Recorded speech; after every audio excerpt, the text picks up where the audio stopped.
बिस्मिल्लाहिर्रहमानिर्रहीम, अस्सलाम वालेकुम, गुड मॉर्निंग, वेलकम टू सुनो पाकिस्तान। मैं हूं आपका होस्ट अजीम राना और मेरे साथ मौजूद हैं शहरबानो अवान। मेरी तरफ से भी आपको बहुत बहुत गुड मॉर्निंग हो और उम्मीद है आप सब ठीक होंगे, खैरियत से होंगे। जुम्मा मुबारक।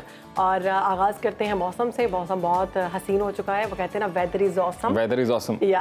और लाहौर के मुख्तलिफ एरियाज़ में हम आपको बताएं कि इस वक्त मूसलाधार बारिश का सिलसिला जारी है और हमारे ऑफिस में बहुत सारे लोग, इवन माई मेकअप आर्टिस्ट, वो सब भीगे पहुँचे और बहुत मुश्किल से हम तैयार होकर अब आपके सामने आ चुके हैं। तो जो घरों में मौसम एंजॉय करें, चाय का कप लें और हमारा प्रोग्राम देखें। और साथ ही साथ आपको ये भी बताते हैं जी कि महकमे मौसमियात की जानिब से इस बात की पेशन गोई तो पहले की जा चुकी है। मुल्क भर में अब ये मानसून की बारिशों का सिलसिला जो है इसका बाकायदा तौर पर आगाज हो चुका है। और एक मैसेज देना चाहूँगी मैं कि जैसे मैंने अपने मेकअप आर्टिस्ट और अपने हमारे ऑफिस के जितने भी कॉलीग्स हैं, वो सब जो बाइकर्स हैं, वो बाइक पे बहुत ज़्यादा गीले हो गए हैं। तो या तो आप बरसाती खरीद लें बरसात के मौसम में, क्योंकि इन 2 महीनों में ऐसी ही बारिश होगी, कभी होगी कभी नहीं होगी। प्रेडिक्शन पर भी चला जा सकता है और प्रेडिक्शन पर नहीं भी हो सकता है ऐसा। तो या तो अपने कुछ कपड़े आप बैग में डालकर अलग लेके आया करें, या फिर बरसाती खरीद लें और वो पहन के आप रेन कोट अपने आप को महफूज रखें। तैयारी आप पूरी रखें क्योंकि 30% ज़्यादा हैवी बारिशों का जो है वो चांस है इस बार। जो स्पेल है मानसून का वो ज़्यादा स्वेयर होगा, 30% ये कहा जा रहा है जी, ये प्रेडिक्ट किया जा रहा है। आपका अलर्ट भी जारी कर दिया गया। बिल्कुल ऐसी है जी, खैर आफियत से अल्लाह ताला रखें सबको। और ये जो बारिश है ये रहमत ही रहे, ये ज़हमत ना बने किसी के लिए भी। तो अपना ख़ास ख्याल रखें और ऐसे मौसम में बिलखसूस आपने एहतियात करनी है। जहाँ पे बिजली का कोई साजो सामान है, इलेक्ट्रिक वायर्स हैं जहाँ पे, उनसे आपने दूर रहना है। तो ये तो है जी मौसम के हवाले से बात। अब सियासी मौसम की बात कर लेते हैं। बिल्कुल वहाँ पे तो बड़ी शिद्दत हमें दिखाई जो है वो दी जा रही है इस वक्त।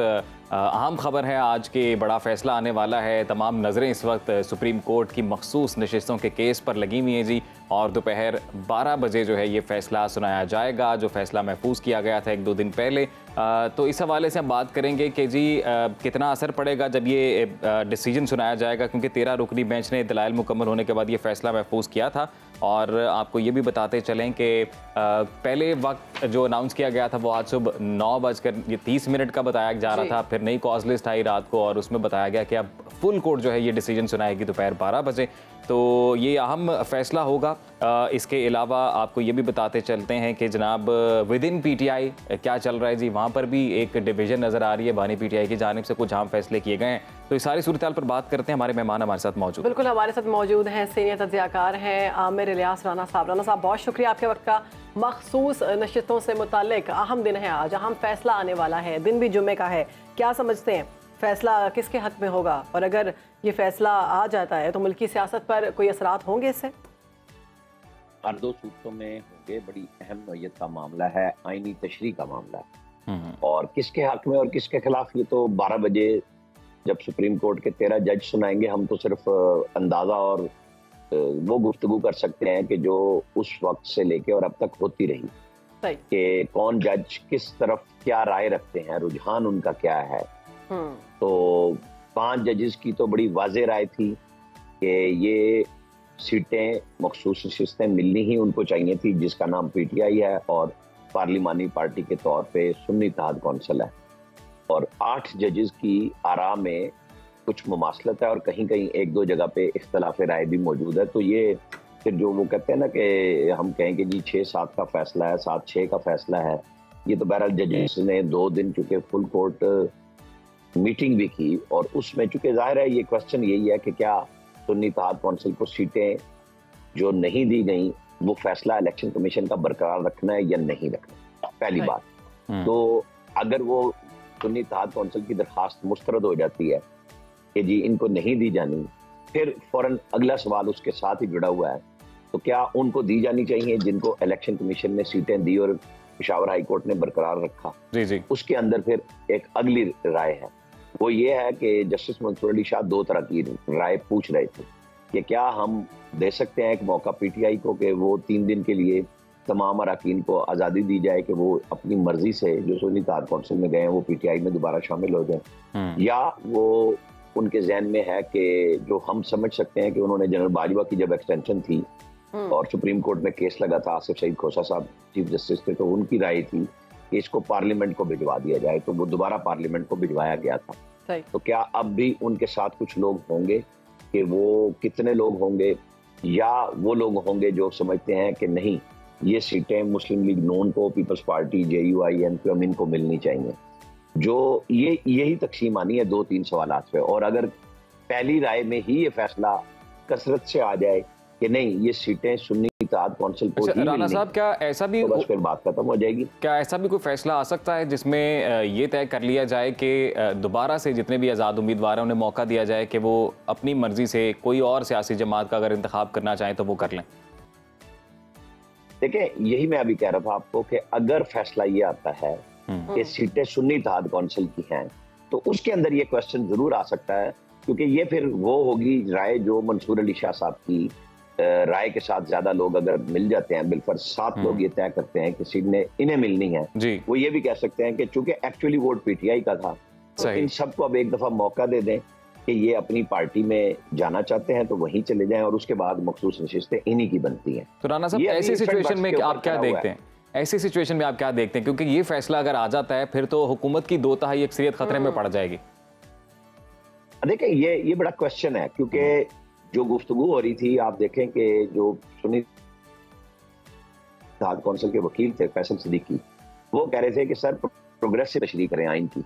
चीफ जस्टिस कह रहे थे कि नहीं, हमें आइन और कानून में जो लफ्ज लिखे हुए हैं और वाज़ेह तौर पे लिखे हुए हैं, उसकी तशरीह की किस लिए जरूरत है, लेटर एंड स्पिरिट में हमें जाना होगा। अब देखना ये होगा कि चीफ जस्टिस के साथ अगर इस राय के साथ अक्सरियत आती है तो बात खत्म। फिर तो वो सुन्नी इत्तेहाद कौंसिल को सीटें नहीं मिल रही ना, और अगर उनके बरक्स आती है, बहरहाल अब ये फुल कोर्ट का फैसला कहलाएगा, यही हतमी तस्वुर होगा। इसके अंदर रिव्यू सिर्फ हो सकेगी, अपील नहीं हो सकती, क्योंकि ये 184 के तहत नहीं है, तो ये तय हो जाएगा। सुन्नी इत्तेहाद काउंसिल को मिल जाती हैं फॉर एग्जांपल, तो जो हुकूमत है, हुकूमत 2/3 अक्सरियत से महरूम हो जाएगी, और हुकूमत जो बड़े फैसले करने चाहती है वो फिर नहीं कर सकेगी, तो एक बड़ा सेटबैक होगा हुकूमत के लिए। देखें, कोई ये जरूरी नहीं होता कि हुकूमतों को 2/3 अक्सरियत के साथ ही काम करना है। इमरान खान के पास नहीं थी 2/3 अक्सरियत, तो नहीं थी ना। 18वीं तरमीम की गई, उस वक्त पीपल्स पार्टी और मुस्लिम लीग नून सब ने वोट किए और 18वीं तरमीम की। गवर्नमेंट को फर्क नहीं पड़ता, हाँ, उन अजाइम को जो गवर्नमेंट ने अभी ऐलान नहीं किए, लेकिन पूरा मीडिया ये कह रहा है कि जी ये 2/3 अक्सरियत मिल गई तो बहुत ज्यादा आईनी तरमीम होंगी, खास तौर पे जुडिशरी के अंदर होंगी जी। कोई कहता है कि जी कोई पूरी हाई कोर्ट को ही रिवैम्प कर दिया जाएगा इस्लामाबाद की। कुछ लोगों का ख्याल ये है कि जो सुप्रीम कोर्ट के जजेस हैं उनकी 3 साल की मुद्दत मुलाजमत में तोसी होगी, और सबसे पहली जो खबर आई थी वो ये आई थी कि चीफ जस्टिस के ओहदे के लिए उम्र 3 साल बढ़ा दी जाए। तो ये साथ साथ चल रही हैं, और ये भी एक होता है जो तरीकाकार जजेस पे प्रेशर डालने का कि देखिए जी, अगर आप ये फैसला देंगे तो इसमें आपकी जात इन्वॉल्व थी, अगर आप ये नहीं देंगे तो ये देखें ये बड़ा आला और अरफा होगा। तो जो भी आला और अरफा होगा या जात इन्वॉल्व होगी, वो फैसला 12 बजे जजों ने सुनाना है। राना साहब, इसी समाअत के दौरान जस्टिस अतर मिनल्लाह ने भी रिमार्क्स दिए थे बड़े अहम। उन्होंने जो मौजूदा ये तनाज़ा चल रहा है इलेक्शन कमीशन की गलतियों की वजह से, उन्होंने कहा कि ये हुआ है, और इलेक्शन कमीशन बतौर आईनी इदारा अपनी जिम्मेदारियां मुकम्मल करने में नाकाम रहा है। तो आपको क्या लगता है कि इस गलती की अब इलेक्शन कमीशन को कोई मिलेगी सजा? देखिए, ये एक जज की राय है, जैसे हमने बाकी जजों की कुछ राय पे बात की है। इशू ये है कि क्या इस पे फैसला आता है सुप्रीम कोर्ट का, उसमें 7 जज कम से कम कहें कि इलेक्शन कमीशन की गलती और इस पे उनको सजा मिलनी चाहिए, फिर ये बात होगी। देखिए, राय दे देना और बात है, वहां पे ये राय भी आई थी इसी रिमार्क्स के अगले ही आर्गुमेंट एक जज साहब के थे कि भाई फिर इसको चैलेंज क्यों नहीं किया, और अगर सुप्रीम कोर्ट में रजिस्ट्रार ने इतराज किया था तो उस इतराज को चैलेंज क्यों नहीं किया गया, इस फैसले को हतमी क्यों होने दिया। गलतियां तो कोई भी कर सकता है ना। तो इतने बड़े बड़े वकला PTI के पास मौजूद थे, उन्होंने उसकी तशरीह अगर करानी थी तो वो सुप्रीम कोर्ट थी ना, कि जी हाँ आपने ये फैसला दिया है।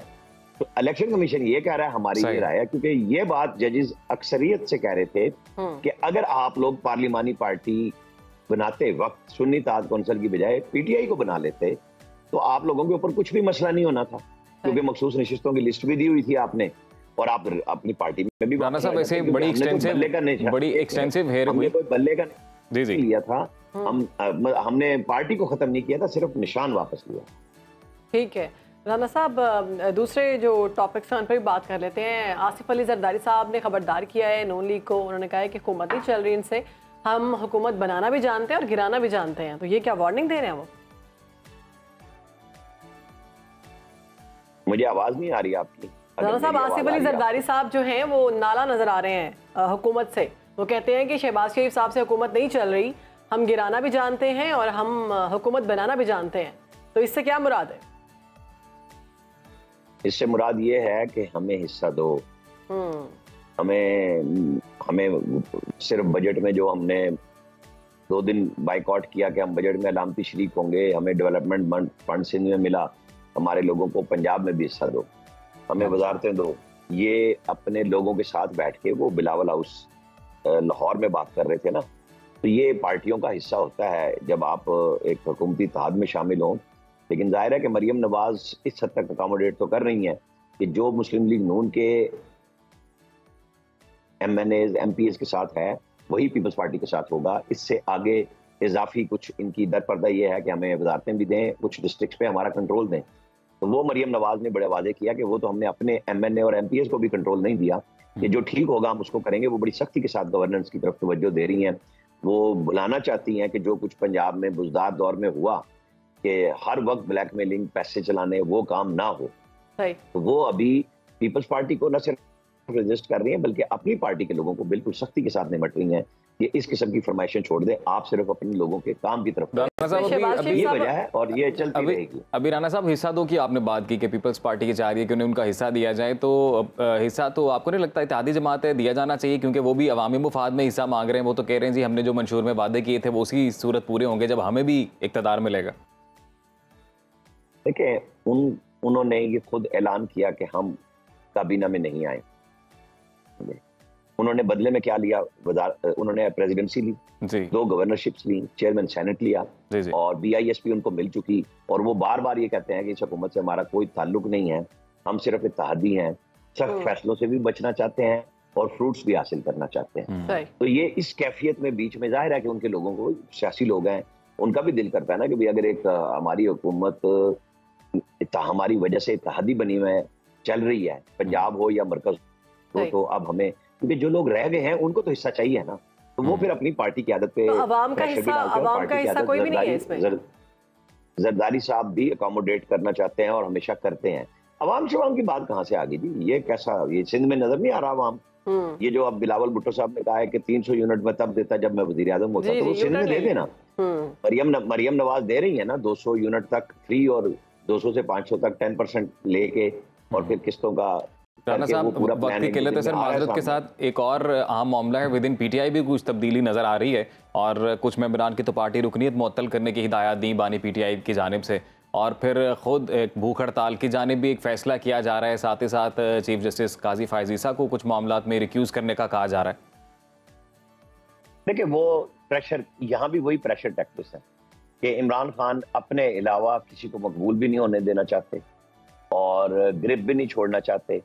और जाहिर है कि उनको आदत थी पुराने जज साहिबान की, जो पहले से आके बैठ जाते थे, गुड टी सी यू कहते थे, केस ले आओ, हम बैठे हुए हैं, अमला पहले बैठा है, एप्लीकेशन बाद में आ रही है।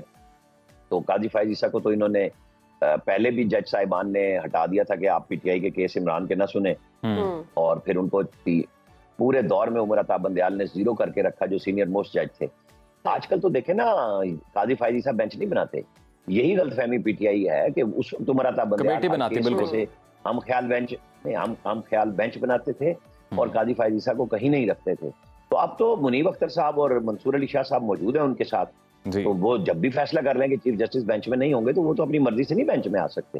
वहाँ तो एक बड़ा अच्छा जमहूरी कमेटी बनी हुई और वो फैसले करती है। राना साहब, जाते जाते सिर्फ एक कमेंट चाहिए आपका। नवाज शरीफ साहब जो हैं वो मुतवस्सत तबके को बिजली के बिलों में रिलीफ देने का मुतालबा कर रहे हैं। ये मुतालबा किससे कर रहे हैं? हुकूमत उनकी अपनी, लेकिन जाहिर है इसीलिए वो बेटी लेके आ रही है मुतवस्सित तबके के। ये full time solar programme announcement हो जाएगी तो वो ठीक कर रहे हैं। वो तो सूद पे है ना, और लीडर को कहना भी चाहिए अपनी पार्टी से कि भाई करो। अच्छा, आपके पास इतला आई होगी, मेरे पास नहीं है सूद की इतला, क्योंकि 200 यूनिट तक टोटल फ्री है, 100% फ्री है, फिर 3 kV का वो प्लांट देने जा रहे हैं और बाकी का मंसूबा अभी उन्होंने अनाउंस करना है कि 10% एडवांस लोग खुद जमा कराएंगे और 90% पंजाब गवर्नमेंट देगी और उसको फिर आपको किस्तों में देना है। उसका प्लान आ लेने दें, फिर आप सवाल कीजिएगा। बिल्कुल ठीक है। अगर कुछ मिल ही नहीं रहा और आप सारा कुछ पल्ले से दे रहे हैं और फिर खाने पीने के लिए भी नहीं है और गवर्नमेंट अगर देने जा रही है तो उसका वेट तो करें ना, फायदा तो या नुकसान तो उसके बाद होगा जब अनाउंस हो जाएगा। चलिए, बहुत शुक्रिया आपका आमिर इलियास राना साहब, दोनों पाकिस्तान को अपने वक्त दिया और सियासी अपना तजिया दिया। आप तक एक और स्टोरी शेयर करेंगे। लाहौर के इलाके गार्डन टाउन में टक शॉप पर 3 खवातीन की जानिब से सेल्समैन पर तशद्दुद के मामले पर सोशल मीडिया पर बहस जारी है। कल भी हमने इस बारे में डिस्कस किया था, आज वो हमारे साथ मौजूद है, उनसे बात भी करेंगे। तशद्दुद का शिकार सेल्समैन यूसुफ अदालत ने मुकदमा खारिज करके रिहा कर दिया था, मगर अभी तक सेल्समैन की दरख्वास्त पर पुलिस और खवातीन के खिलाफ मुकदमा दर्ज नहीं हो रहा। इस हवाले से मुतासरा सेल्समैन ने अदालत से रुजू भी किया और दरख्वास्त में इस्तदा की कि थाना गार्डन टाउन में SHO को बयान रिकॉर्ड कराने के लिए दरख्वास्त दी, मगर पुलिस मुल्ज़िमान से सुलह कराने की कोशिश कर रही है।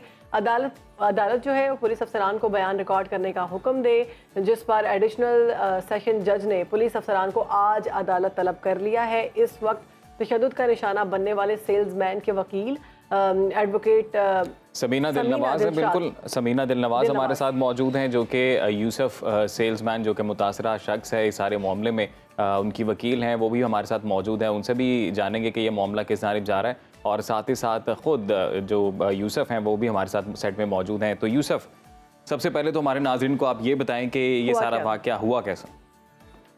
हम नॉर्मल अपनी ड्यूटी पे खड़े हुए थे, रात संडे की नाइट 1:30-2 बजे का टाइम था। तो वो लड़कियां, 4 लड़कियां थी, एज अ कस्टमर आई हैं वो शॉप पर। वो अपनी शॉपिंग कर रही थी और हम अपनी ड्यूटी पे खड़े हुए थे।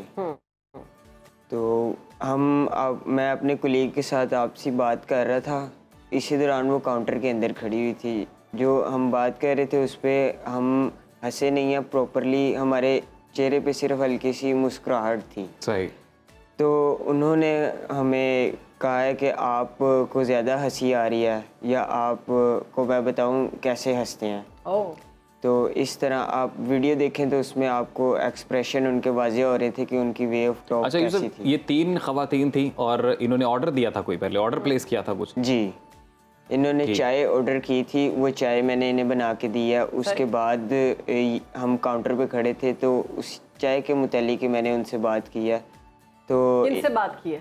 अपने साथ वाले कैशियर से जो कैश काउंटर पे खड़े हुए थे। उसे आपने क्या बात की? उनको मैंने कहा कि चाय वाला पाउडर अब ख़त्म हो गया है। तो जो उन्होंने आगे से मुझे कहा कि आपने पहले बताना था, जो अब इतनी रात को तुम बता रहे हो मैनेजर चले गए हैं, तो वो फिर हमारी बेइज्जती करेंगे सुबह आके। तो मैंने उन्हें ऐसे ही कहा कि ये कौन सी नई बात है, ये तो रोज़ ही होती है। तो इस बात पे आप मुस्कुराए? हाँ, इस बात पे हम मुस्कुरा रहे थे, प्रॉपरली हंसे भी नहीं है। तो वो इसी दौरान कैश काउंटर पे खड़ी हुई थी और उन्हें ऐसे लगा है कि पता नहीं क्या गलतफहमी हुई है कि ये हम पर मुस्कुरा रहे हैं। और अचानक से उन्होंने आके आप पर थप्पड़ बरसाना शुरू कर दिया? नहीं, पहले 1-2 मिनट की हमारे अंदर कन्वर्सेशन हुई है। वो कहती हैं कि आप क्यों हंस रहे हो, मैं आपको बताऊं कैसे हंसती हैं। फिर इसी दौरान वो कैश काउंटर के अंदर आई हैं, तो मैंने उन्हें मना किया कि आप बाहर चली जाएं, हमारे पास कैश होता है, ऐसे कस्टमर को अंदर आने की इजाज़त नहीं है। सही।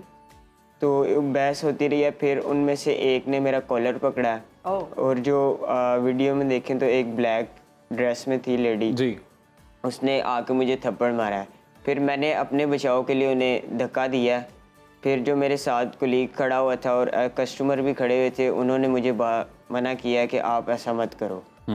तो फिर वो मुझे मारती रही हैं। उन्होंने बोतल ओपनर का इस्तेमाल किया। और किसी ने आपको नहीं बचाया? आपके जो कुलीग्स थे वहाँ पर बाकी लोग मौजूद थे? जी बिल्कुल, कस्टमर भी मौजूद थे। और शॉप में तो गार्ड्स भी होते हैं बाहर में? गार्ड भी था, उन्होंने भी आके रोकने की कोशिश की लेकिन वो नहीं रुकी। अच्छा। और फिर वो एक बुजुर्ग थे, वो भी कस्टमर एज ए कस्टमर आए थे, तो उन्होंने आके उनको मना किया कि आप मत करो, ऐसा गलत कर रही हैं। तो उनको उनके कहने से भी नहीं रुकी। फिर उन्होंने मोबाइल निकाल के जब इनकी वीडियो बनाना स्टार्ट किया, फिर इन्होंने, आप वीडियो में देखें तो आपको पता चलेगा, कहा है कि जी ये लड़का हमें मार रहा है। हाँ। इसने हमारे कपड़े फाड़ दिए हैं, इस तरह के इल्जाम। हमारी नाक में से खून निकाल दिया जी बिल्कुल। और फिर उस कस्टमर को भी इन्होंने गंदी गालियाँ निकाली हैं।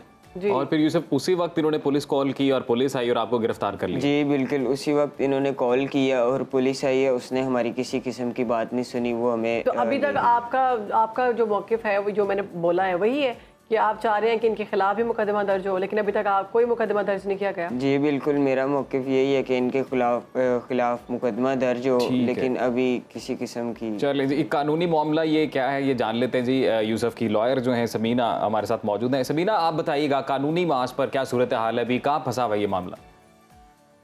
अस्सलाम वालेकुम जनाब, ये जो यूसुफ फिज़िकल असॉल्ट केस हम देख रहे हैं, actually this is the example of lawlessness and बाइसनेस in the country. क्योंकि अगर देखें वहाँ पर जो औरतें आती हैं और बच्चे पर तशद्दुद करती हैं, बहिमाना तशद्दुद किया जाता है, उसके बाद जो कॉल है पोर्टल पर चलाई जाती है सेक्सुअल हरासमेंट के लिए, सही, और उस वक्त जब पुलिस आ जाती है तो ये जो केस था it should be handled according to the process of law. लेकिन समीना, एक सेकंड बस यहीं पे रुक के मैं चाहता हूँ कि आप एक और चीज़ वाजे कर दें, क्योंकि आप वकील हैं तो आप ये ज़्यादा बेहतर बताएंगी। सेक्सुअल हरासमेंट का ये मुकदमा है तो कानून इस हवाले से क्या कहता है? क्या किसी की तरफ देख के आप मुस्कुराएं तो भी आप पे ये लग जाएगी क्लॉज?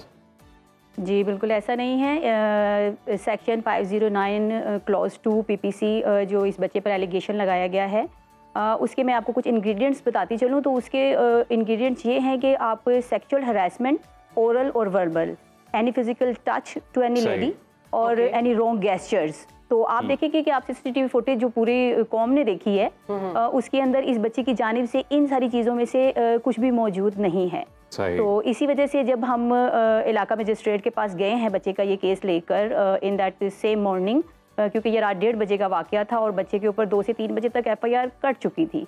तो जब हम सुबह हम इन्फॉर्म होते हैं और हम वहाँ जाते हैं और ये देखकर हम ऑफ कोर्ट के हम शजदर रह गए कि बच्चे पर FIR हो चुकी है।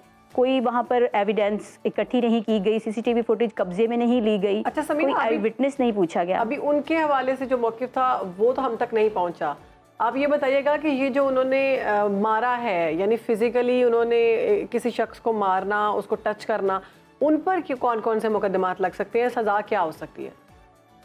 जी इस ये जो सेक्शन की हम बात करें 5092 ये सेक्सुअल हरासमेंट का एक्चुअली केस है और इसके अंदर अगर आपके ऊपर ये एलिगेशन प्रूफ हो जाती है तो आपको 3 years imprisonment with 5 lakh of rupees आपको जुर्माना हो जाता है। जिन्होंने अब बच्चे को मारा है उन पर भी कुछ हो सकता है कि नहीं? हाँ जी बिल्कुल, उनके ऊपर होना चाहिए और उनके ऊपर इंशाल्लाह होगा। ज़ाहिर है बच्चे को फिजिकल एक जो टॉर्चर किया गया है वो तो किया ही गया है, लेकिन बच्चा इससे कहीं ज़्यादा मेंटल टॉर्चर से गुजरा है, उसकी फैमिली मेंटल टॉर्चर से गुजर रही है। तो इसके ऊपर जो है हम जो हैं बेसिकली हम जो देखते हैं वो ये है कि ये एक मर्डर अटैम्प्ट हम कह सकते हैं, क्योंकि वो लेडीज़ उस बच्चे को जिस तरह बेईमाना तशद्दुद का निशाना बना रही हैं, अगर वो बुजुर्ग शख्स अपना कैमरा ऑन ना करते तो वो मेरा ख्याल है ना रुकती। बच्चे को अधमरा तो उन्होंने कर ही दिया था, बाकी आगे उसके कानूनी तौर पर ये होता है कि FIR हुई है तो अब जाहिर है नए सिरे से कोई दूसरी FIR तो नहीं होगी, अब इसकी क्रॉस एक FIR होती है तो वो नहीं हो रही है। हम क्रॉस वर्जन की रिक्वेस्ट लेकर गए हैं, गार्डन टाउन थाना पे भी गए हैं, जहाँ से हमें सिर्फ लेम एक्सक्यूज़ का सामना करना पड़ा है। फिर हमें SP साहब को मार्क कर दिया गया जी वो वहाँ पर जाएं, वो थोड़ा इन्वेस्टिगेशन SP हैं वो करेंगे, कुछ ऑपरेशन ऑफिसर्स हैं वो देखेंगे और फिर आपका क्रॉस वर्जन होगा। लेकिन जब हम वहाँ जाते हैं तो वहाँ पे भी उल्टी गंगा बहती हुई हमने देखी कि SP साहब और जो भी वहाँ पर ऑफिसर्स मौजूद थे उन्होंने यूसुफ को बिठाकर, और वो लेडीज़ भी वहाँ पर मौजूद थी, तो टोटली बच्चे को प्रेशराइज किया गया और इनके मैनेजर जो पहले इनका साथ दे रहे थे। क्या है कि क्यों इनकी आपकी क्रॉस जो है वो FIR दर्ज नहीं हो रही, इसके पीछे कोई वजह है क्या? वो किसी बासर शख्स से ताल्लुक़ रखती हैं, किसी बड़े घर की मतलब बड़ा घर तो नहीं मैं कहूँगी, किसी बासर शख्स से ही कह सकते हैं कि उस घर से ताल्लुक़ रखती हैं? जी ऐसा कोई बासर शख्स जो है वो अभी तक बिल्कुल हमारे सामने तो नहीं आया है, लेकिन ये है कि वो एक वीडियो भी आपने देखी है वो बुजुर्ग शख्स ने जो बनाई है, वो एक साफ सुना जाता है कि वो कह रहे हैं कि मैं तुम्हें बताती हूँ मैं तो इन्फ्लुएंसर हूँ। तो वो ठीक है समीना, ये आ गया मौक़िफ़ यूसुफ से। मैं बस एक चीज़ पूछना चाहता हूँ, यूसुफ आप ये बताइएगा कि अभी आपकी एज क्या है? मेरी एज 20 है। 20 आप एडल्ट हैं, बालिग हैं अभी ना कानूनी तौर पे, तो ये बताइएगा कि आप क्या चाहते हैं? इंसाफ तो ऑब्वियसली आप चाहते हैं जी, आप चाह रहे हैं कि कानूनी तौर पर आपको इंसाफ मिले, आपने माफ़ नहीं करना? जी बिल्कुल मैंने माफ़ नहीं। और दूसरा ये बताएं, जैसे समीना ने जिक्र किया कि इस वक्त एक सोसाइटी का प्रेशर है आपके ऊपर, क्या फील क्या कर रहे हैं लोग, आपको क्या कह रहे हैं, क्या मशवरे दे रहे हैं?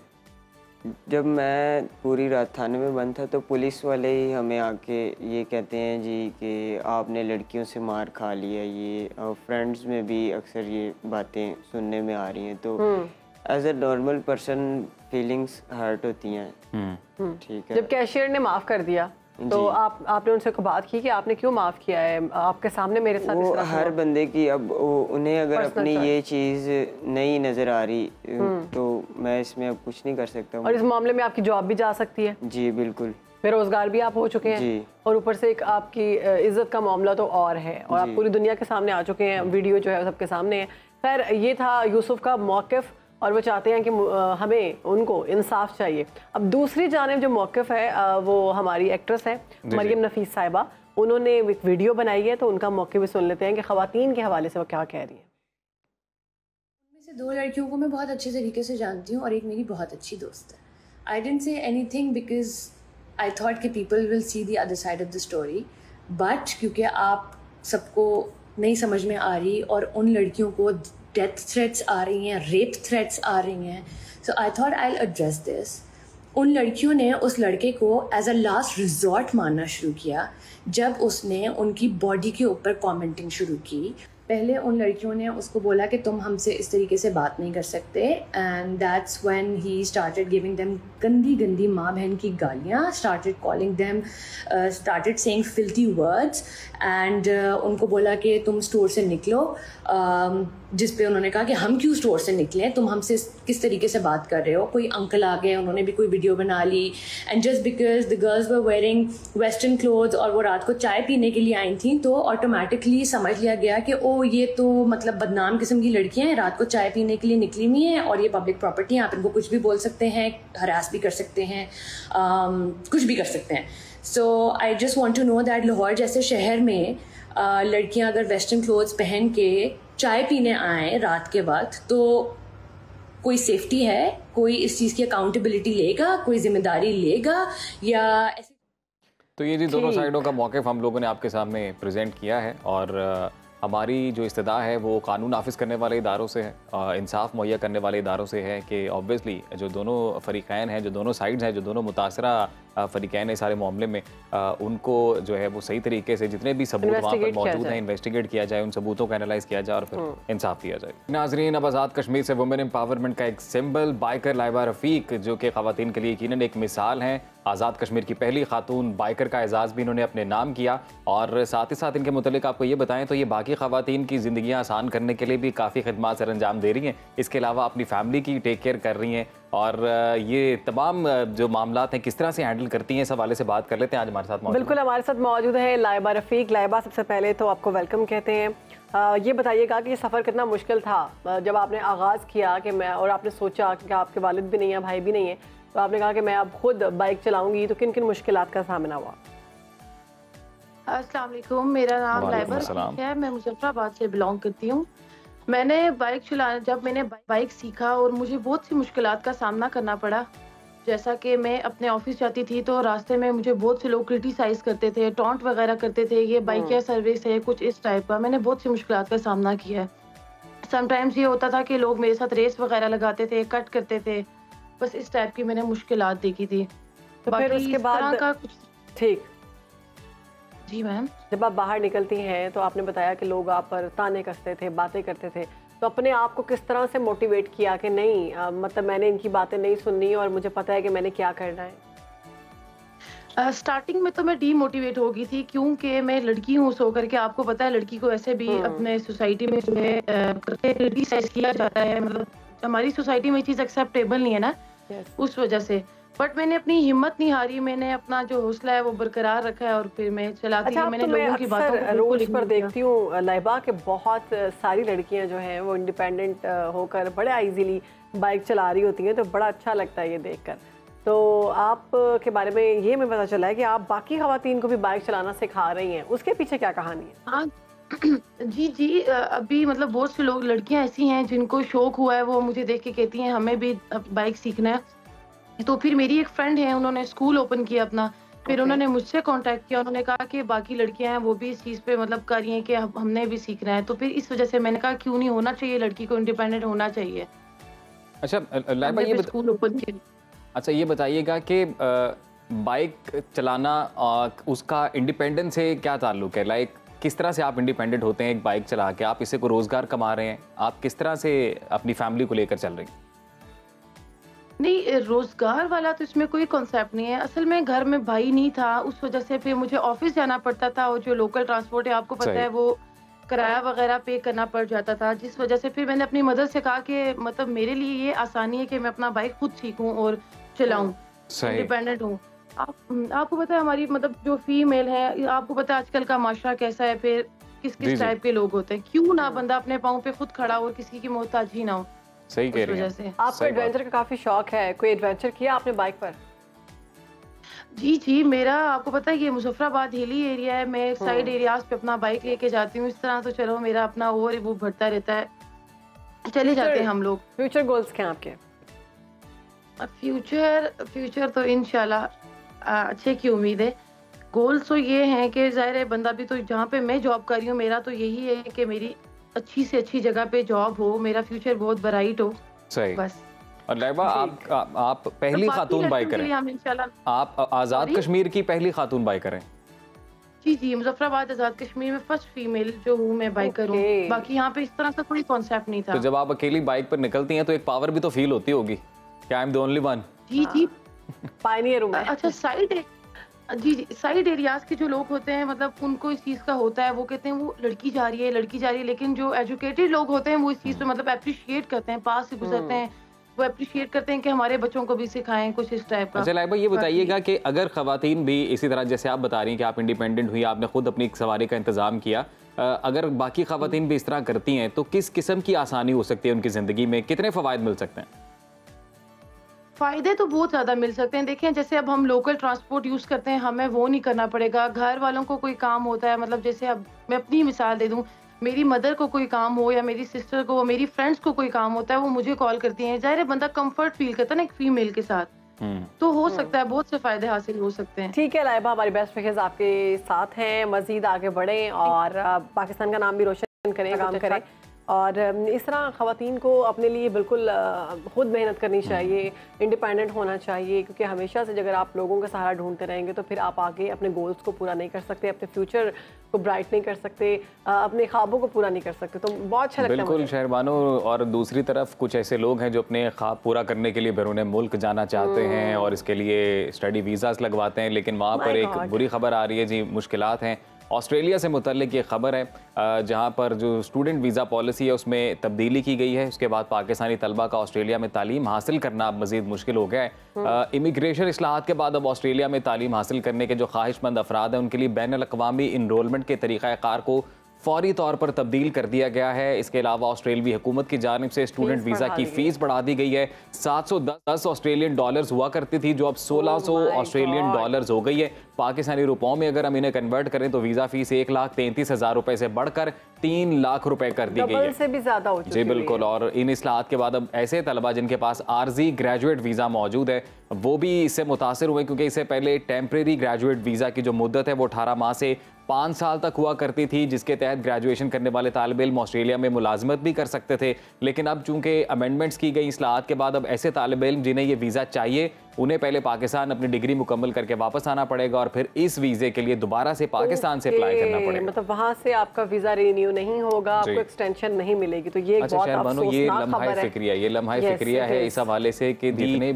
जिन्हें हम डेवलप्ड कंट्रीज़ कहते हैं वहाँ से इतलात ये मौसूल हो रही हैं कि पाकिस्तान में मईशत की जो सूरत हाल है वो इस कदर मुतासिर है कि वीज़ाज नहीं मिल रहे हैं। और ये एक ही कंट्री थी, एक ही फील्ड की भी कहानी नहीं, लाइक सिर्फ ये स्टडी वीज़ा में भी नहीं है। मैं कई ऐसे लोगों को जानता हूँ जो इवन विजिट वीज़ा भी अप्लाई कर रहे हैं, उनको विजिट भी नहीं दिया जा रहा। ऑस्ट्रेलिया के हवाले से कहा जा रहा था कि स्टूडेंट वीज़ा के तौर पर ये बहुत बेस्ट है। अगर आपने इतने पैसे लगा कर जाना है तो आप ऑस्ट्रेलिया जाएं, 3 साल के बाद आपको वहाँ पर PR मिल जाती है। लेकिन अब जो सिचुएशन नज़र आ रही है तो और ख़तरनाक है। अब 3 साल बाद PR नहीं मिलेगी, आपको पहले पाकिस्तान आना पड़ेगा, दोबारा से आपको अपना वीज़ा अप्लाई करना पड़ेगा और उसके बाद जाकर कहीं आप अपने प्रोसेस को आगाज़। मेरे सामने रिसेंटली 1-2 केस आए जिसमें जिक्र हो रहा था, एक साहब थे इसी तरह से, और वो बता रहे थे कि बाकायदा नोट उनको मेंशन किया गया, वहाँ की जो अथॉरिटीज़ है, रेलिवेंट अथॉरिटीज़, उन्होंने विजिट वीज़ा अप्लाई किया और जो रीज़न बताई गई वीज़ा रिजेक्शन की वो ये बताई गई कि आपके मुल्क में स्टेबल नहीं है सिचुएशन, तो हमें ये खदशा है कि आप घूमने नहीं आ रहे हैं, आप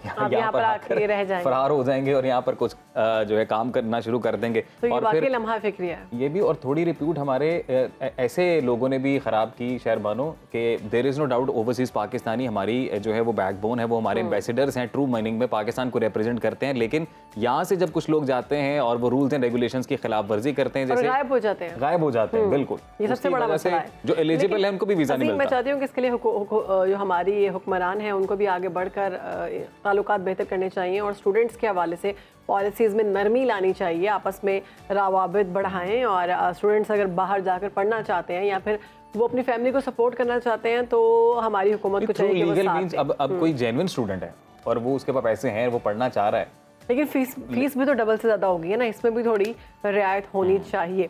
प्रोग्राम में आगे बढ़ेंगे, बात करेंगे सेहत के हवाले से, बच्चों की सेहत के हवाले से बात करने जा रहे हैं। बच्चों की जिस्मानी नशोनुमा और कद बढ़ाने के लिए वालिदैन हमेशा बेहतरीन तरीकों की तलाश में रहते हैं और ऐसी खुराकों को ढूंढते हैं कि बच्चों को कौन सी खुराक खिलाई जाए। लेकिन आज हम आपको बताएंगे कि एक योगा के मुख्तलिफ तरीक़ों से भी आप बच्चों की नशोनुमा में इजाफ़ा कर सकते हैं और जिसके ज़रिए बच्चों की हड्डियों और पट्ठों की मजबूती में इजाफ़ा होता है, उनके कद बढ़ने के इम्कानात भी बढ़ जाते हैं और कद में इजाफ़ा भी होता है। इसके अलावा योगा बच्चों के जिस्मानी तवाज़ुन, ज़हनी सुकून और उमूमी सेहत में भी बेहतरी लाता है। तो इस हवाले से हमारी बिल्कुल शहरबानो, योगा की कौन कौन सी ऐसी टेक्निक्स हैं जो बच्चों की जिस्मानी नशोनुमा और उनके कद में इजाफा कर सकते हैं, ये जान लेते हैं। हमारे साथ रुबीना यूसुफ मौजूद हैं और वो ये डिटेल्स शेयर करेंगी। जी रुबीना। वालिदैन स्पेशली माएँ बहुत परेशान होती हैं कि उनके बच्चे उन्हें बहुत तंग करते हैं, वक्त पर पढ़ते नहीं हैं, खाना नहीं खाते, उनमें ज़िद्दीपन बहुत ज़्यादा है और उनकी जो जिस्मानी नशोनुमा नहीं हो रही, उनकी हाइट नहीं बढ़ रही। तो आज इस हवाले से बात करने के लिए हमारे साथ मौजूद हैं योगी नईम साहब। इनसे बात करते हैं कि बच्चों का जो ज़िद्दीपन है वो बोर्न है या वो माहौल के साथ साथ ज़िद्दी हो जाते हैं और उनकी जो जिस्मानी नशोनुमा है उसको कैसे बेहतर किया जा सकता है, उनकी हाइट को बढ़ने के लिए क्या टेक्निक्स हैं। तो आइए इनसे बात करते हैं। जी अस्सलाम वालेकुम सर। वालेकुम सलाम। अच्छा, मुझे सबसे पहले बताइएगा कि हमारे जो घरों पर अगर कोई बच्चे होते हैं तो हर बच्चा डिफरेंट है, एक दूसरे से मुख्तलिफ है और बिहेवियर वाइज भी उनकी हाइट्स में इशू हैं, कोई कैसा है। तो मुझे ये बताएं कि जो हाइट है इसको हम कैसे बढ़ा सकते हैं। माओं को सबसे ज़्यादा जो इशू है वो हाइट का है। देखें जी, 2-3 चीज़ें हैं जो हाइट और ये नशोनुमा की जो आप बात कर रही हैं उसमें खाइल हैं। सबसे पहले तो जो है वो बच्चे के ऊपर कितना प्रेशर है। ठीक है, अगर बच्चा प्रेशर में है, बच्चा परेशान है और उसको खौफ है, वो डर में रहता है, उसको डराया जाता है, उसको जो है वो मुख्तलिफ़ चीज़ों से डराया जाता है, उसको मुख्तलिफ़ काम करने के लिए जो है वो उसको प्रेशर दिया जाता है, तो वो कभी भी उसकी ना हाइट होगी ना उसकी नशोनुमा होगी। अच्छा, मैंने भी देखा है अक्सर जब वालिदैन बच्चों को बहुत डांटते हैं, प्रेशर देते हैं तो बच्चे खाना नहीं खाते शायद। नहीं, खाने की इसके साथ तो ताल्लुक एक अलग से है। बच्चों के अंदर एक जो खौफ होता है वो उसकी नशोनुमा को जो है वो रद्द करता है, उसकी नशोनुमा नहीं होती। और अगर आप बच्चों के साथ प्यार से डील करते हैं, आप मोहब्बत से डील करते हैं और बच्चों को अक्सर जो है वो ज़िद की जो आदत पड़ती है, उसकी एक बड़ी वजह जो ये है कि जैसे माएँ अपने से जान छुड़ाने के लिए मोबाइल या लैपटॉप या टैब दे देती हैं। उससे होता क्या है, वो क्या चीज़ है कि जो एक हैप्पीनेस का लेवल होता है ना, जब इंसान का दिमाग हैप्पी होता है तो उससे फिर हार्मोन रिलीज़ होता है जिसको डोपामिन कहते हैं। Yes, happy hormone. ठीक है। वो जब बच्चे को एक एडिक्शन हो जाती है टैब की, मोबाइल की, ऐप्स इस्तेमाल करने की, गेम्स इस्तेमाल करने की, तो जब हम उसको फ़ौरन पकड़ते हैं तो वो चिड़चिड़ा हो जाता है। आपको पता है वो आगे से लड़ने को पड़ता है। एग्जैक्टली, मेरे घर पे मेरी बहन के बच्चे ऐसे हैं कि अगर हम उससे फ़ोन लेते हैं तो वो खाना भी नहीं खाता, ज़िद्दी हो जाता है। ज़िद्दी हो जाता है। अब वो जो डोपामिन की जो उसकी हैबिट हो गई है उसकी बॉडी की, जितना मिकदार में डोपामिन उससे जो है एग्जॉस्ट हो रहा है, निकल रहा है, आपका रिलीज़ हो रहा है दिमाग से, तो अब जब आप उसको छोड़ते हैं, बच्चों को मोबाइल देते हैं उसे वापस, तो उसको उसकी कमी फील होती है, वो हैप्पी हार्मोन कम होता है जिस्म के अंदर। तो अब उसके लिए लाजमी है कि आप अगर मोबाइल से या टैब से या गेम से जान छुड़ाना चाहते हैं तो आप उसका डोपामिन पूरा करें दूसरे तरीके से। दूसरा तरीका क्या है कि उसको डार्क चॉकलेट दें। Okay, dark chocolate. Dark chocolate, एक तो मीठी चॉकलेट है, ये नहीं। ठीक है। डार्क चॉकलेट जो है ये डोपामिन बढ़ाती है जिस्म के अंदर। और इसके अलावा coffee, okay, black coffee, black coffee dopamine बढ़ाती है। इसके अलावा केला, बनाना जो है, ओके, केला का इस्तेमाल कराएं बच्चों को, केले का मिल्क शेक बना के दें, केला खिलाएं, उससे फिर जो है ना, जब डोपामिन उसका पूरा होगा तो वो ज़िद्दी नहीं होगा मोबाइल के लिए, वो आप किसी और गेम्स के लिए ज़िद्दी नहीं होगा कि मुझे ये पकड़ाएं, ये मैंने ये खेलना है। फिर उसका डोपामिन पूरा हो जाएगा जिस्म के अंदर। तो फिर आप या तो मोबाइल्स और गैजेट्स की शक्ल में उसको डोपामिन पूरा करवा दें, ठीक है, या फिर आप ये है कि उनसे जान छुड़वा के हेल्दी एक्टिविटी में लेके आए, खाने की तरफ लेके आए, उसको डोपामिन पूरा कराएं। सर सबसे पहले जैसे कि मैंने कहा कि हाइट का बहुत इशू है, हाइट को बढ़ाने के लिए कोई आपके पास कोई ऐसी टेक्निक्स हैं, एक्सरसाइजेस हैं, काइंडली वो बताइएगा। देखिए हाइट जो है वो अक्सर बढ़ाने के लिए लोग जो है वो लटकते हैं। ओके, यस, मेरे घर पे बच्चे, लेकिन लटकने से सिर्फ आपके शोल्डर के ऊपर प्रेशर आता है, ठीक है, लेकिन इससे कुछ हाइट बढ़ती है कि नहीं बढ़ती। इससे आपके बाजू लंबे हो सकते हैं, हाइट नहीं बढ़ सकती। ओके, तो ये फिर गलत कॉन्सेप्ट है जी। इससे बाजू लंबे हो सकते हैं। आपने जब पकड़ा है, आपका पूरा वजन आपके शोल्डर्स पे आता है और बल्कि आपके जो बैक मसल सिकुड़ जाते हैं। ओके, आपकी हाइट का ताल्लुक आपके स्पाइन की स्ट्रेच के साथ है, ठीक है। जिस बच्चे की भी हाइट बढ़ती है उसकी स्पाइन स्ट्रेच होती है, स्पाइन में जो है वो स्टिफनेस नहीं होती, ठीक है। तो इसके लिए हम ये कहते हैं कि उल्टा लटकना बड़ा जरूरी है। ओके, जबरदस्त। बच्चों को उल्टा लटकाएं, ठीक है। ऐसी गेम्स हैं, ऐसे जिम के अंदर मशीनें हैं कि बच्चों को उल्टा लटकाया जाए जिससे उनके वर्टिब्रास स्ट्रेच हों, ठीक है, उनके जो है वो बैक मसल स्ट्रेच हों।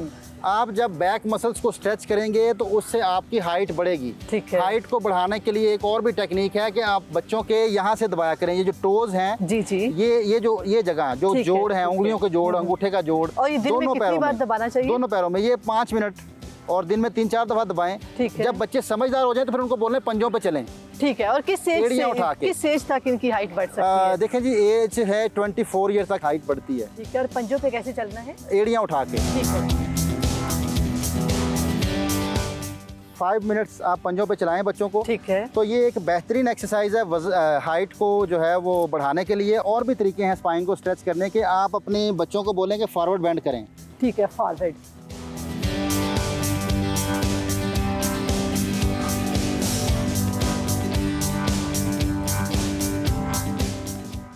फिर बैठ जाइए और ऐसे हाथ रखते हुए बच्चों को स्ट्रेच कराएं, ठीक है। बैक मसल्स, अगर आपके बैक मसल्स स्टिफ हैं तो आपकी हाइट नहीं बढ़ सकती, ठीक और है। अगर आपके बैक मसल्स फ्लेक्सिबल हैं तो आपकी हाइट बढ़ेगी। आपके बैक मसल्स को फ्लेक्सिबल करने के लिए और कौन सी एक्सरसाइज हम कर सकते हैं वो भी आपके सामने परफॉर्म करते हैं। ओके। आप बच्चों को बेड पे ऐसे बिठाएं, कोई भी एक टांग आगे करवा लें, ठीक है, थोड़ा सा फासला रख लें, ओके, थोड़ा सा फासला, ओके, और उनको बोलें कि फॉरवर्ड बेंड करें।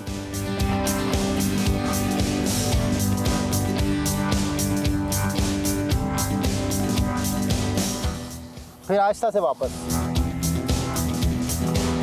कुछ वक्त इस तरह कर लें, और फिर आप दूसरा पाँव आगे ले आइए, 5 टाइम इस तरह कर लें। ओके।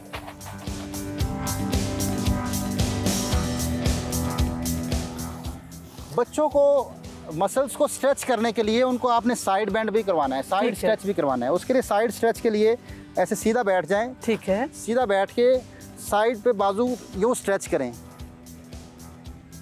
एल्बो नीचे टच कर लें, ठीक है।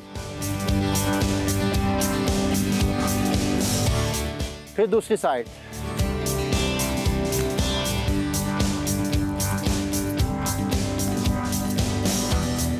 इस तरह बार बार उनको बॉडी को स्ट्रेच करवाएं, ठीक है। बच्चे को हमेशा जो है प्यार से, मोहब्बत से, एक बात याद रखिएगा, बच्चों को जिस तरह से आप जिस रेजोनेटर से, जिस आवाज़ से पुकारना शुरू कर दें, उनका वहाँ पे फिक्स हो जाता है।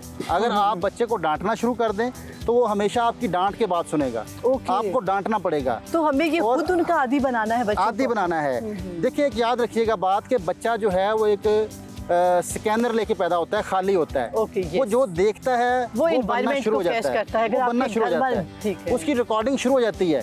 जब बच्चा पैदा हो गया उसकी रिकॉर्डिंग शुरू हो गई। अब जो घर में माहौल है, जो पेरेंट्स कर रहे हैं आपस में, वो बच्चे के ऊपर उसका इफेक्ट आता है। अच्छा, नहीं, यहाँ पर एक सवाल है कि जैसे मेरी बहन है, उसके 3 बच्चे हैं और वो तीनों एक ही इन्वायरमेंट में पैदा हुए हैं, लेकिन जो एक बच्चा है वो बहुत ज़िद्दी है, वो पढ़ता भी नहीं है, टाइम से खाना भी नहीं खाता, बात भी नहीं मानता, फ़ोन भी ज़्यादा यूज़ करता है और उसकी सेहत भी अच्छी नहीं है, उसकी हाइट भी नहीं बढ़ी।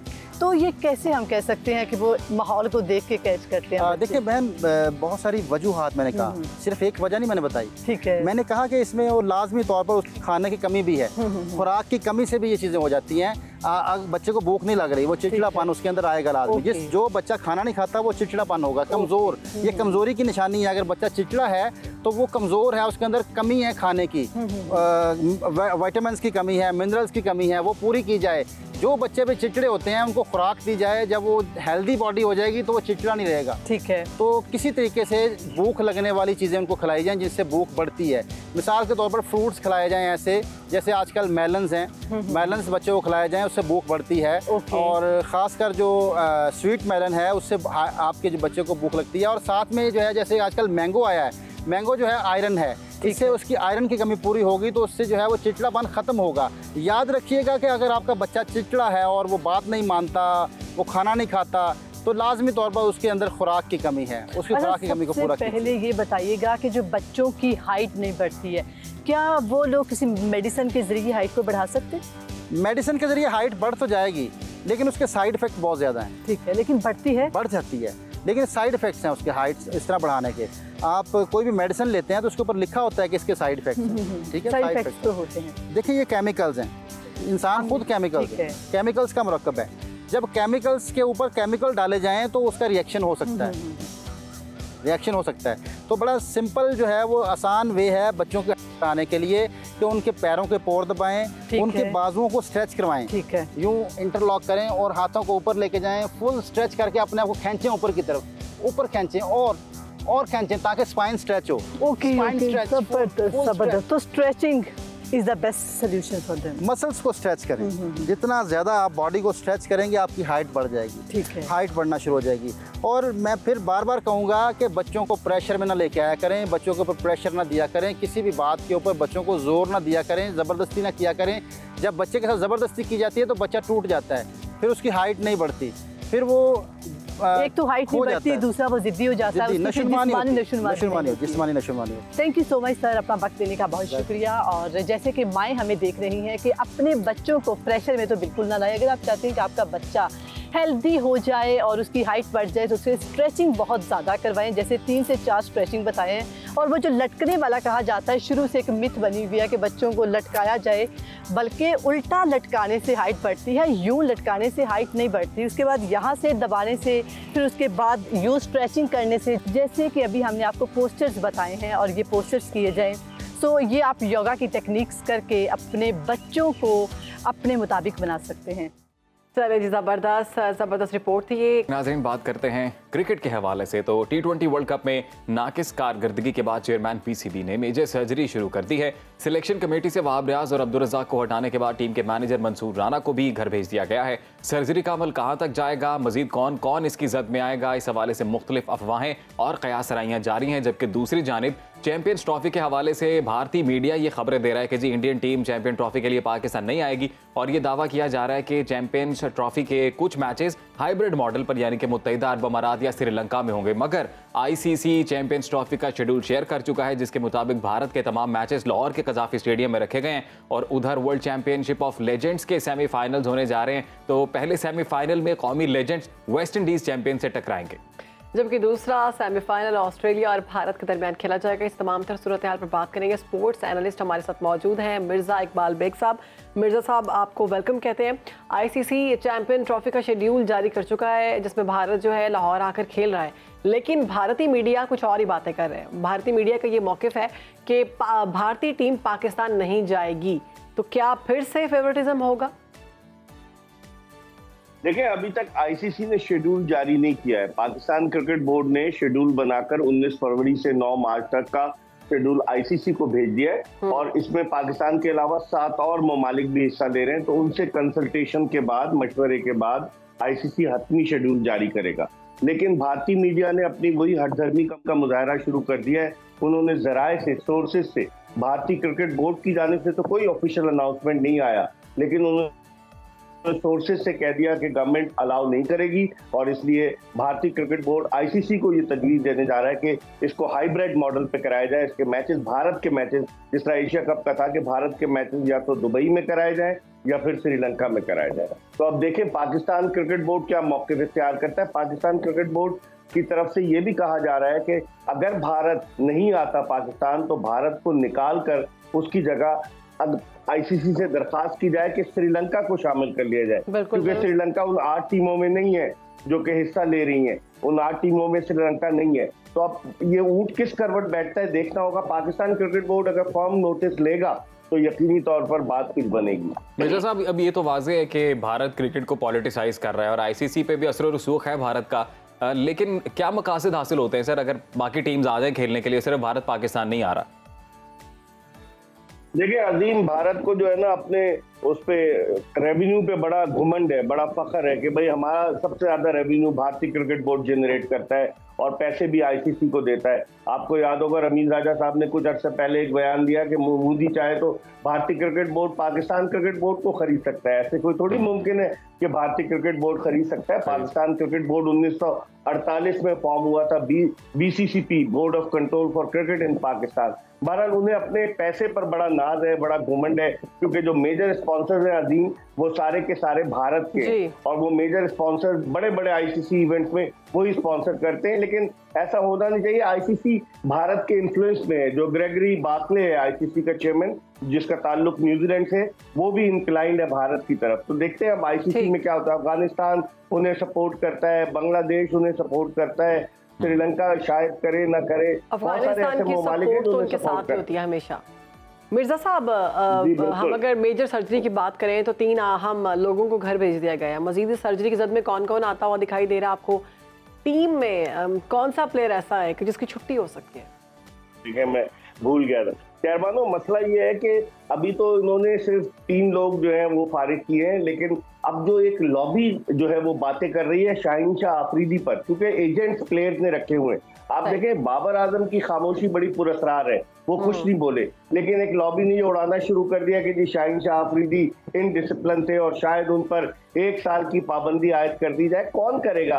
आपके पास स्टार्स बनने में वक्त लगता है। 2018 में शाहीन आफरीदी आया, 6 साल हो रहे हैं। तो आप एक आदमी की तरफ फोकस करके उसे कुर्बानी का बकरा बनाकर बाकियों को बचाना चाहते हैं। ये नहीं होना चाहिए पाकिस्तान क्रिकेट बोर्ड में। उसे नकवी साहब को सोचना चाहिए कौन कौन से प्लेयर्स ड्रॉप होंगे। अभी तो व्हाइट बॉल क्रिकेट आपकी नवंबर में, अभी तो टेस्ट मैचेस है। टेस्ट मैचेस में आपका कप्तान है शान मसूद। तो अब देखते हैं कि टेस्ट मैच के लिए क्या कॉम्बिनेशन बनता है। लेकिन अगर सर्जरी हो रही तो उन लोगों को भी तो निकाला जाए। बाद लोग ये सवाल भी उठाते हैं कि अगर जो बातें की जा रही है, बदतमीजी कहा जा रहा है कि गई कार्रवाई इस पर होनी चाहिए, तो क्या लगता है आपको शाहीन शाह के खिलाफ कोई कार्रवाई हो सकती है? ये उड़ाई जा रही है खबरें, ये जो है ना मतलब जराए से। पाकिस्तान क्रिकेट बोर्ड का कोई ऑफिशियल वर्जन नहीं है कि भाई जो फलानी रिपोर्ट लीक हो गई। रिपोर्ट कैसे लीक होगी? रिपोर्ट तो पाकिस्तान क्रिकेट बोर्ड के पास है। एक लॉबी इस तरह की खबरें उड़ा रही है कि उसको विलन बनाकर पेश किया जा रहा है शाहीन शाह आफरीदी को। सब कुछ उसी ने किया है। क्या वर्ल्ड कप में उसी की वजह से अकेले हारे पाकिस्तान? आप मुझे बताएं। हाँ, तो वो यही है कि अपना जो बोझ जो है दूसरे के कांधों पर डालने की कोशिश है, लेकिन ऐसा होना नहीं चाहिए। नकवी साहब समझदार आदमी है, वो देखेंगे कि क्या हो क्या रहा है। मिर्जा साहब, बाबर आजम की कप्तानी के हवाले से चेयरमैन पीसीबी जो हैं वो कहते हैं कि जी अभी तक कोई फैसला नहीं हुआ है, तो आपको क्या लगता है क्या बाबर आजम कप्तान बरकरार रहेंगे? बाबर आजम को कप्तानी का मजीद मौका मिलना चाहिए? अभी मुझे तो नहीं लग रहा कि बाबर आजम बरकरार रहेंगे, लेकिन उनकी खामोशी बता रही है कि वो बहुत कीन है, बहुत इंटरेस्टेड है कि पाकिस्तान के कप्तान रहे। आप एग्जांपल ले लेना विराट कोहली की। विराट कोहली ने उनको हटाया, वो एज अ प्लेयर खेलते रहे। अब आप देखें हमारे यहाँ वो नहीं है, खुद एहतसाबी का अमल नहीं है। केन विलियमसन न्यूजीलैंड का कप्तान,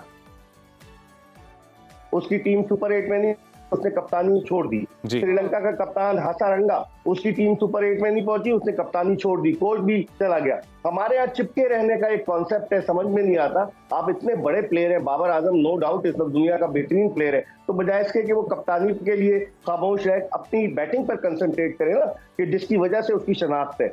तो मेरे ख्याल में अभी तो नवंबर में अजीम सीरीज जो ऑस्ट्रेलिया के खिलाफ 3 T20 और 3 वनडे व्हाइट बॉल की, लेकिन उससे पहले अभी तक कोई पाकिस्तान क्रिकेट बोर्ड डिसाइड नहीं करा। मेरे जराए ये बता रहे हैं कि अगर कोई नहीं हुआ, जैसे ना शाहीन आफरीदी को बनाए, ना बाबर आजम को बनाए, ना रिजवान को बनाए, तो उस सूरत में इनके पास एक अल्टरनेट ऑप्शन शान मसूद की सूरत में मौजूद है, जो पाकिस्तान का टेस्ट कप्तान तो है ही, लेकिन अब देखते हैं कि उसको वनडे और T20 के लिए कंसीडर करते हैं या नहीं। ठीक है मिर्जा साहब, लेजेंड सेमीफाइनल में पहुंच चुके हैं। वेस्ट इंडीज से अगर मुकाबला करेंगे तो ये मुकाबला कितना टफ होगा? कौमी लेजेंड्स जो हैं वेस्ट इंडीज को हरा पाएंगे, आपको ऐसा लगता है? क्योंकि अभी तक तो परफॉर्मेंस उनकी अच्छी जा रही है। बिल्कुल आखिरी मैच अगरचे वो हारे हैं साउथ अफ्रीका से, लेकिन जिस तरह की उनकी परफॉर्मेंस है, सारे चाहे यूनुस खान हो, शाहिद आफरीदी हो, कामरान अकमल, शोएब मलिक, तो टीम बड़ी तगड़ी है। मुझे लगता है कि इंशाल्लाह बआसानी जीत जाएंगे, फाइनल में पहुंच जाएंगे।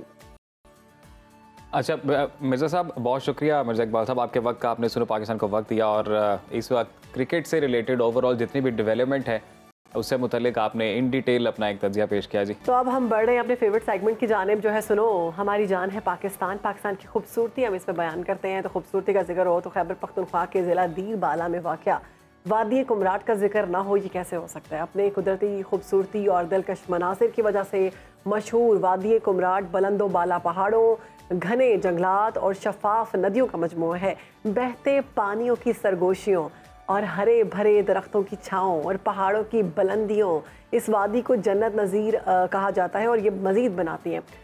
हद्दे नज़र तक फैलाव और सब्ज़ा जो हमें नज़र आता है, बर्फ़पोश पहाड़ सयाह को अपनी तरफ खींचते हैं। गर्मियों में ये वादी ठंडी हवाओं और सब्ज़े से भरपूर होती है, जबकि अगर हम सर्दियों की बात करें तो बर्फ़बारी का मंजर भी देखने से ताल्लुक़ रखता है। यहाँ के सियाहती मकामात की अगर हम बात करें तो वादी कुमराट में कई काबिल-ए-दीद मकामात हैं, जैसे कि जहाज़ बांडा जो अपने सरसब्ज़ मैदान और आबशार के लिए मशहूर है। बांडा मकामी ज़ुबान में सब्ज़ाज़ार या चिरागाह को कहा जाता है और इसके अलावा बादलों से घिरे बर्फ़पोश पहाड़ों के दरमियान वाक़े इस वादी में जहाँ से भी गुजरें पत्थरों से टकराता दरिया पंजगुड़ा का पानी आपके कानों में रंग बजाता हुआ गुजरता है। और दीवार साथ ही साथ आप ये भी बताएं कि जी यहाँ पर बड़े घने जंगलात भी मौजूद हैं, जहाँ से उठने वाली महक इसके कुदरती हुस्न को जो है वो मज़ीद दुबाला करते, इसमें इजाफा करती है। और तो ये जी हमारा पाकिस्तान, हम तो अपने इस सेगमेंट के थ्रू जितने भी पाकिस्तान में ऐसे टूरिस्ट स्पॉट्स हैं वो लेकर आते हैं और बताते हैं अपने नाजरीन को भी कि ये ऐसी जगह हैं कि जहाँ पर आप अपने हॉलीडेज़ में अपना ट्रिप प्लान कर सकते हैं। और वादी कुमराट तो मेरे ख्याल से बहुत एक्सप्लोर हुई हुई जगह है। यहाँ पर तो सयाहों के लिए बाकायदा वहाँ पर होटल्स भी बन चुके हैं, रेस्ट हाउसेस भी हैं, रेस्टोरेंट्स भी हैं खाने के लिए। तो आप मौसम गर्मा में भी जाकर वहाँ पर एंजॉय कर सकते हैं। अच्छे होटल्स हैं वहाँ पर, आप फैमिली को भी लेकर जा सकते हैं। कुमराट तक पहुँचने के लिए पेशावर से तीमर गरा और उसके बाद अपर दीर और फिर थल के रास्ते से जाना होता है आपको। सड़कों की हालत बेहतर होने की वजह से अब ये सफ़र खासा आसान हो चुका है। अगर आप कुदरती हुस्न और सुकून के मुतलाशी हैं तो वादी कुमराट आपकी मुतलाशी है। ज़रूर जाएं ज़रूर जाएं वहाँ पर और अपने आप को ज़रा फ्रेश करके आएँ। मुझे ऐसा लगता है कि पहाड़ों में जाके ना हम हील होकर वापस आते हैं और पहाड़ों में एक अलग ही कोई थेरेपी होती है, उसको आप कह सकते हैं फ्री थेरेपिस्ट। मतलब पहाड़ जो है वो हमारे फ्री थेरेपिस्ट हैं। मुझे बहुत दफ़ा ऐसा हुआ है कि जब मैं बहुत डाउन फील कर रही थी, बहुत अजीब किस्म का थकावट और ये वो अपनी ये वाली जॉब वाली रूटीन, घर की जो रूटीन होती है उससे हट के जब आप अपनी फैमिली के साथ जाते हैं तो आप बहुत अच्छा बिल्कुल शहर बनो। और फिर शहरों की ज़िंदगी तो इतनी तेज़ है और हम अपने डेली बेसिस पे काम का बोझ लेकर जो फिर रहे होते हैं, तो इस तरह के ट्रिप्स कई बार बहुत ज़रूरी हो जाते हैं और वहाँ पर आप जाकर अपनी ज़ात से भी मिलते हैं तो फिर एक सुकून महसूस करते हैं। हमारा निहायत ही अहम सेगमेंट और आज चूँकि 5 मुहर्रम उल हराम है, इसी हवाले से गुफ्तगू को आगे बढ़ाते हैं। हमारे रिसर्च स्कॉलर हमारे गेस्ट सैयद फ़ाद अली काज़मी साहब हमारे साथ मौजूद हैं। काज़मी साहब, वेलकम टू सुनो Pakistan sir. Thanks a lot जी, आप लोग खैरियत से हैं? अल्हम्दुलिल्लाह। आज हम 5 मुहर्रम के हवाले से बात करेंगे। बेशक हम इमाम अली मकाम इमाम हुसैन अलैहिस्सलाम का जिक्र करने का शरफ हासिल कर रहे हैं और हमारा ये सेगमेंट मेरे हुसैन, हम ये चाहते हैं कि फ़िरका वाराना तासुबात से बालातर हो के अहलुल बैत का और इमाम अली मकाम का जिक्र जो है उसको बुलंद किया जाए। जिक्र तो ऑलरेडी बुलंद है अल्लाह रब्बुल इज़्ज़त की तरफ से, लेकिन हम उस जिक्र की राहत को महसूस करें। और मैं एक बात आगाज़ में कहना चाहता हूँ, ये बहुत ही अनफॉर्चुनेट बात है कि अहलुल बैत के साथ ख़ास तौर पे हमने ये किया कि जब भी इनका जिक्र होता है तो लोग अनकम्फर्टेबल होना शुरू हो जाते हैं। सही, ये रवैया ठीक नहीं है, ये गैर इस्लामी रवैया है, ये कुरान के बरक्स रवैया है। सरकार दो आलम सल्लल्लाहु अलैहि वसल्लम ने अपनी फैमिली को लीडर बनाया है, हमने उनको फॉलो करना है, हमने उनकी तबाह करनी है। खुतबा हिज्जतुल विदा के बाद जो सबसे बड़ा खुतबा आका ने इरशाद फरमाया वो खुतबा गदीर है। हमारे अहले सुन्नत की मोतबर किताबों में रिपोर्टेड है, सही मुस्लिम के अंदर, जामे तिरमिज़ी के अंदर। और प्रॉफिट सल्लल्लाहु अलैहि वसल्लम ने क्लियर कट इरशाद फरमाया था कि मैं 2 चीज़ें छोड़ के जा रहा हूँ, कुरान और अहले बैत। और फरमाया था मेरे अहले बैत के बारे में अल्लाह से डरते रहना, अल्लाह से डरते रहना, अल्लाह से डरते रहना, 3 दफ़ा एम्फसाइज़ किया। तो आज जब हम इमाम अली मकाम का जिक्र करते हैं तो मेरी दरख्वास्त है हम सब हुसैनी हो जाएं। वाह। हम सब अपने फ़िरका वाराना तासुबात को पसे पुश डाल लें जो नबी सल्लल्लाहु अलैहि वसल्लम का घराना है। बेशक हम तो आका अलैहिस्सलातु वस्सलाम के नालैने पाक से जुड़ी गर्द को भी अपनी आंखों का सुरमा समझते हैं। तो ये तो खूने रसूल है, ये नूरे रसूल है। तो इनके ज़िक्र को नाउज़ुबिल्लाह कंट्रोवर्शियल ना किया करें, अपने दिल के अंदर वो वुसअत पैदा करें। जैसे सहाबा कराम हमारे हीरोज़ हैं, अहलुल बैत भी हमारे हीरोज़ हैं, और इनका ज़िक्र होना चाहिए और ज़िक्र पर हमें कंफर्टेबल रहना चाहिए।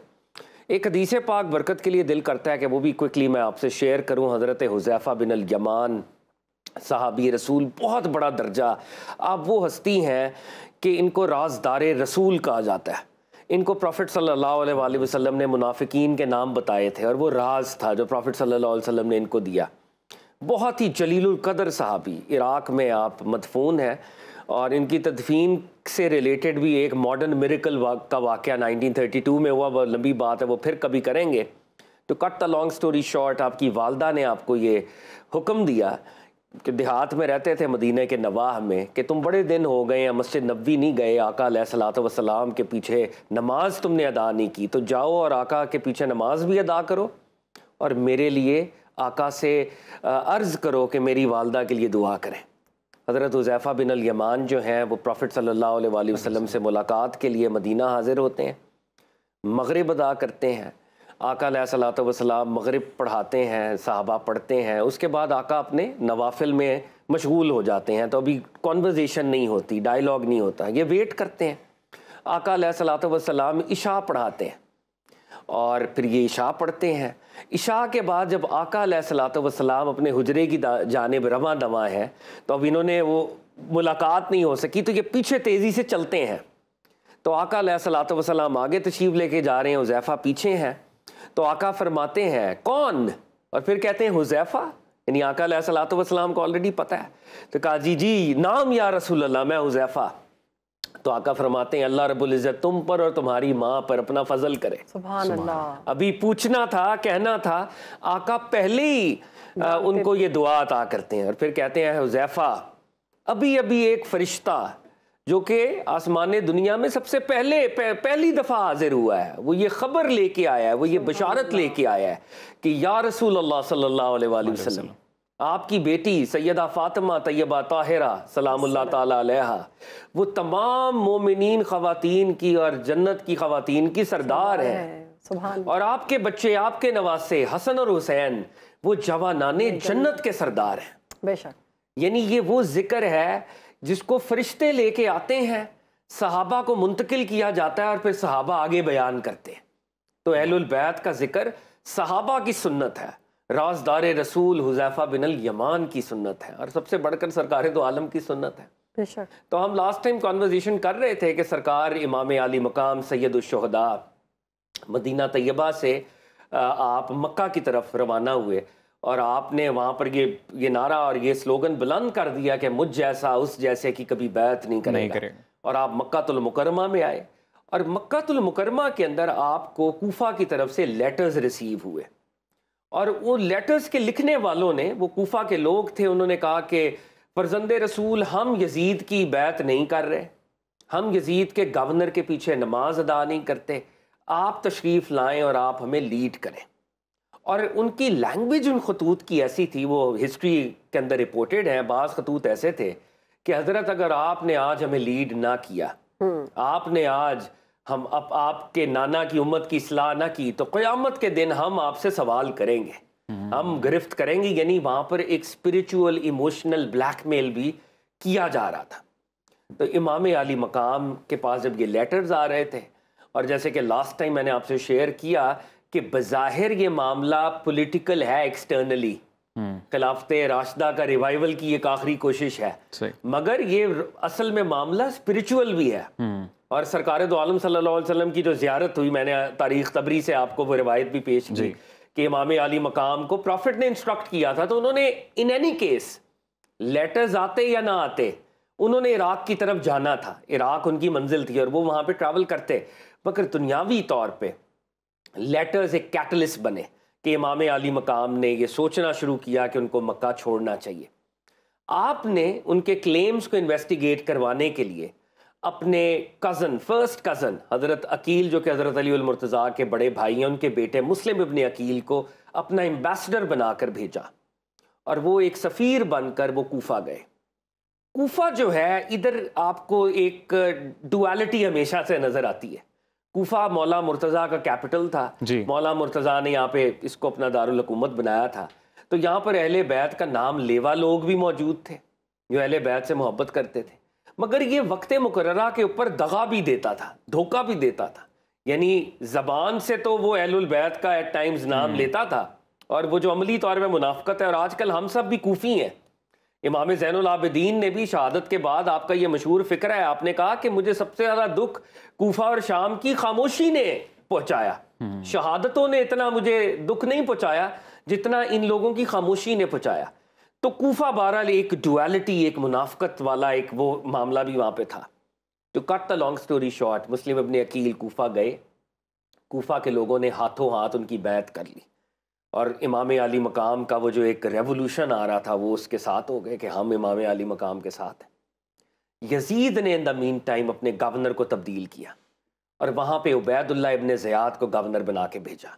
उबैदुल्लाह इब्ने ज़ियाद तारीख़ का मकरूह तरीन, जालिम तरीन शख्स है।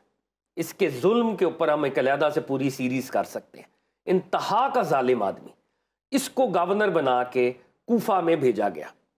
और ये जब कूफा में दाखिल हुआ तो इसने हिजाजियों का लिबास पहन लिया, मक्का के और मदीना के लोगों का लिबास पहन कर ये दाखिल हुआ, और इसने प्रिटेंड किया कि वो हुसैन इब्ने अली है। और जैसे वो कूफा में दाखिल हुआ, ये हमारे ये कोई मिथोलॉजी नहीं मैं आपसे शेयर कर रहा, ये हिस्ट्री के फैक्ट्स हैं। सही। He entered Kufa, newly appointed governor, impersonating Hussain इब्ने अली अलैहिस्सलाम कि मैं हुसैन हूँ। और जब वो कूफा के अंदर दाखिल हो रहा था, कूफा की गलियों में से निकल रहा था, तो लोगों ने कहा जी फर्जंदे रसूल आ गए, फर्जंदे रसूल आ गए, फर्जंदे रसूल आ गए। और कूफा के जो लोग हैं उन लोगों ने हज़रत इमाम हुसैन अलैहिस्सलाम को देख नहीं रखा था पहले। ऑफ कोर्स वो तो ऐसे उस दौर में कोई सोशल मीडिया तो नहीं होता ना, बहुत एक, और इसने नकाब एक खास किस्म का वो पहना करते थे, जब ट्रैवल करते थे ना, मुंह पे कपड़ा होता था। सही। तो वो मुंह पे कपड़ा लपेट के ये दाखिल हुआ, ये भी हिस्ट्री के अंदर रिपोर्टेड है। लेकिन मक्का और मदीना वालों का जो अरब ड्रेस कोड था वो फ़र्क था इराक के ड्रेस कोड से। सही। जिससे उनको ये लगा, और रात में दाखिल हुआ था, जिससे उनको ये पता लगा कि ये गालिबन हुसैन इब्ने अली हैं।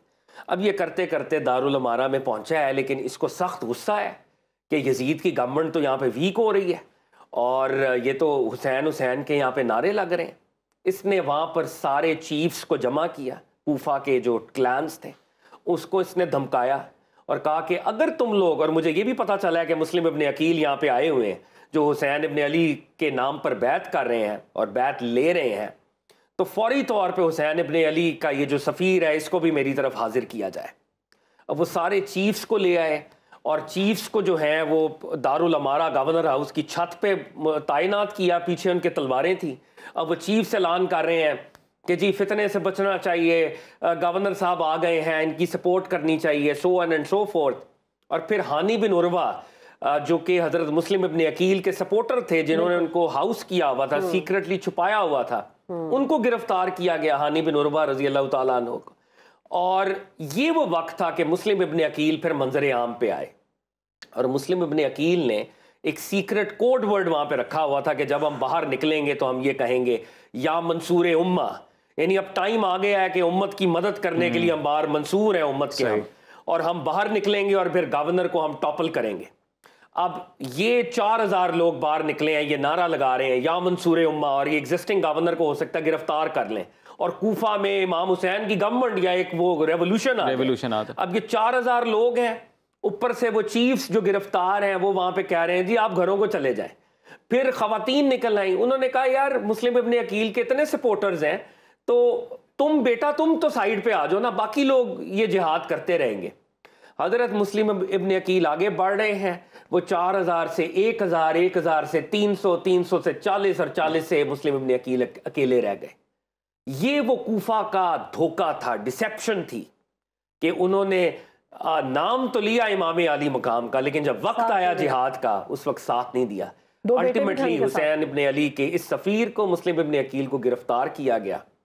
मुस्लिम इब्ने अकील उससे पहले इमाम हुसैन को लेटर लिख चुके थे कि आप मक्का छोड़कर कूफा तशरीफ लाएं।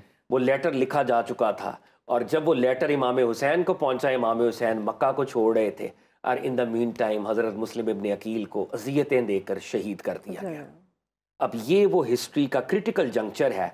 इमाम हुसैन मक्का से बाहर निकले जी, उनके 2 बेटे मुस्लिम बिन अकील के साथ, मुस्लिम बिन अकील के 2 बेटे बिल्कुल शहीद हुए, इब्राहिम और मोहम्मद, तिफलान मुस्लिम कहते हैं, और बहुत ही वो एक ट्रैजिक उनकी भी शहादत है।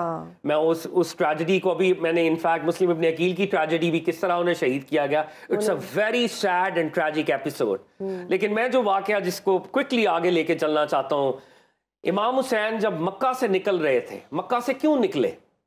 क्योंकि हुजाज के रूप में किलर्स को तैनात किया गया था कि मक्का के अंदर इमाम हुसैन को शहीद किया जाएगा, और इमाम हुसैन ये नहीं चाहते थे कि उनका खून मक्का में स्पिल हो, और इमाम हुसैन के उस खून से मक्का की सेक्रेड नेचर इस्लाम को भी तो बहुत ज़रूरत थी ना, बैत की बातें हो रही थी और बहुत सारी और बातें थी जिस पर निकलना बहुत ज़रूरी। बिल्कुल एब्सोल्युटली, ये क़याम हुसैन, और हम इसी स्टोरी को आगे लेके इंशाल्लाह इसको आगे लेकर चलेंगे अगले प्रोग्राम तक। आज के प्रोग्राम से हमें इजाज़त है, आपसे मुलाकात होगी, तब तक अपना ख्याल रखें। अल्लाह हाफ़िज़।